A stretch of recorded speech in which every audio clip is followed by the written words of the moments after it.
So, this week we got to see the PS5 Pro Edition. And, yeah, it's looking that way. So it has everything that a PlayStation needs, right? Before we completely, give our opinion, let's give the specs. Available November 7th, 2024. The price is going to run you $700 USD.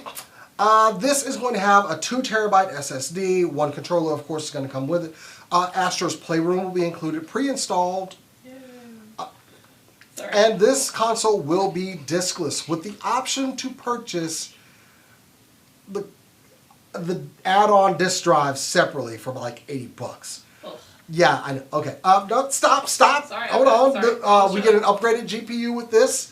67 more compute units than the current PS5 console and a 28% faster memory. So faster rendering and making everything a lot smoother, of course.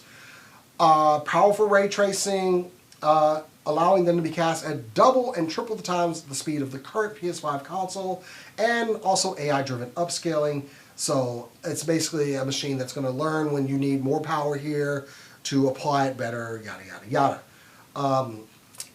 That's just the... also vertical stance sold separately.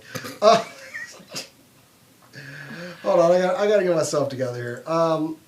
As a guy that does love the PlayStation.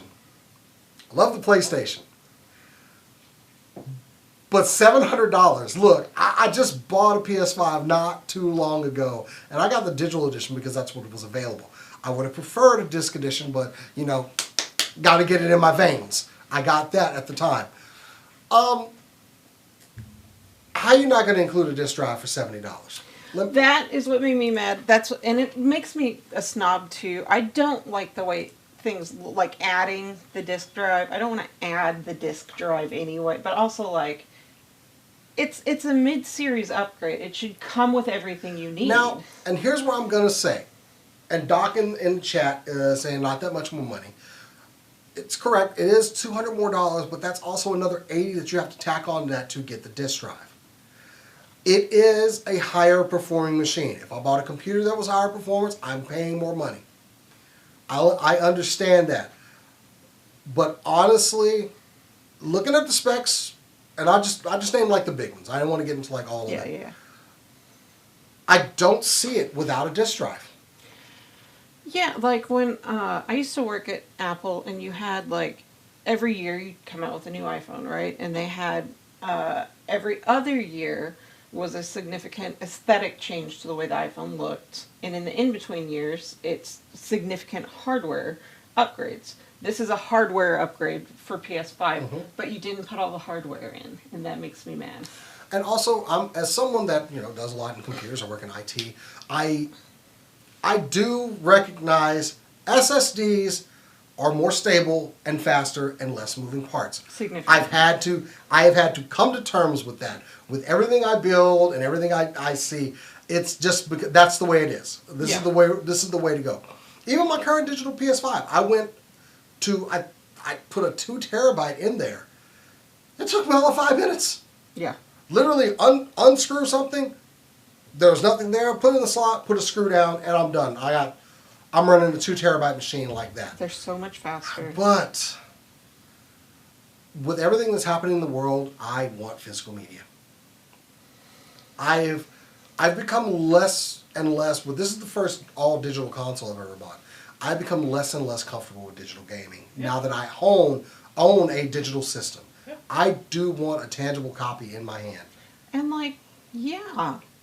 and there's their whole thing. You don't own the things you own if you have it digitally. Terrifying to hear. That's terrifying. And also for things that I love, I want to be able to have them forever.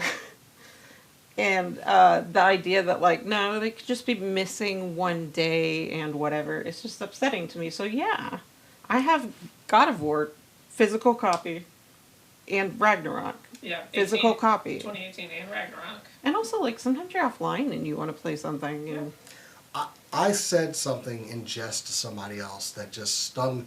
It was like vicious mockery back at me. Someone reversed it.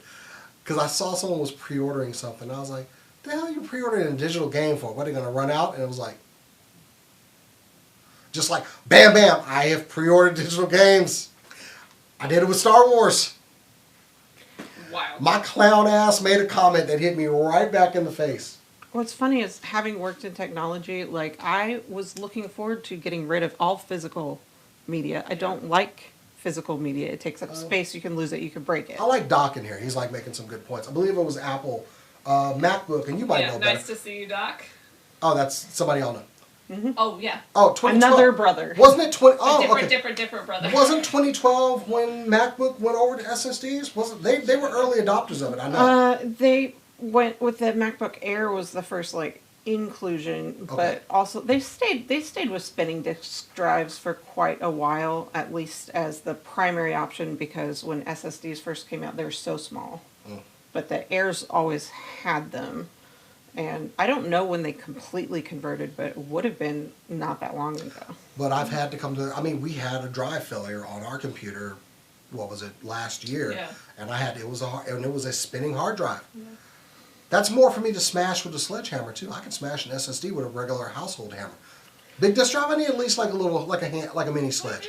Yeah, they're not as. They also don't run as hot. They don't. They fail slower. They have a maximum rewrite that you can do, so they can fail eventually, but it's nothing compared to spinning. And like vibrations don't hurt them. Yeah. I found out with the iPod, they used to have an iPod Classic. It was a spinning drive that was huge, and motorcyclers would buy them because they could fit all their music on it, but the vibrations are bad for the hard drives. They had crazy high failure rates. Oh. And so they'd come in, they're like, I just want this. Is that why I ruined my iPod back in the day? Probably. Because that was when I was in the Navy. Of course, I was a motorcycle rider, and I had my... Oh, man! Yeah, the vibrations of the motorcycle are pretty bad for them. It's pretty rough. So they would want to get like an iPod like Nano, but the Nano only holds 16 gigs at the time, or That's whatever. what my wife got me. She got me a Nano after that. Yeah, Hey, and the girl. touches you could drop and they'd break, and they'd just be like, I just want the biggest one, and I'll pay however much to put a SSD in there, but you can't put an SSD in an iPod if it doesn't have... Anyway. Yeah. It's wild. So yeah, SSDs, important. They're fast.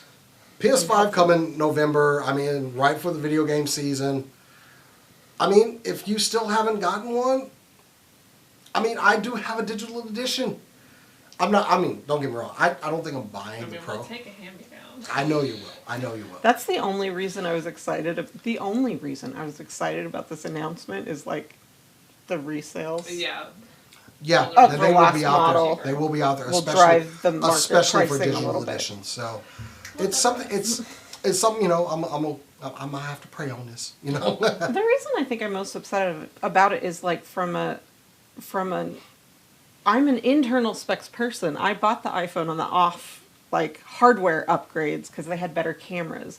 So I'm mad at them because it should be a home run to do not an aesthetic upgrade, but a hardware upgrade. But you didn't do it all the way. You're nickel and diming people, and that makes me mad. Anyway, that's Upright cool. stand sold separately. Sold separately. It's like your phone's not coming with chargers anymore. It's guac. Guac is extra.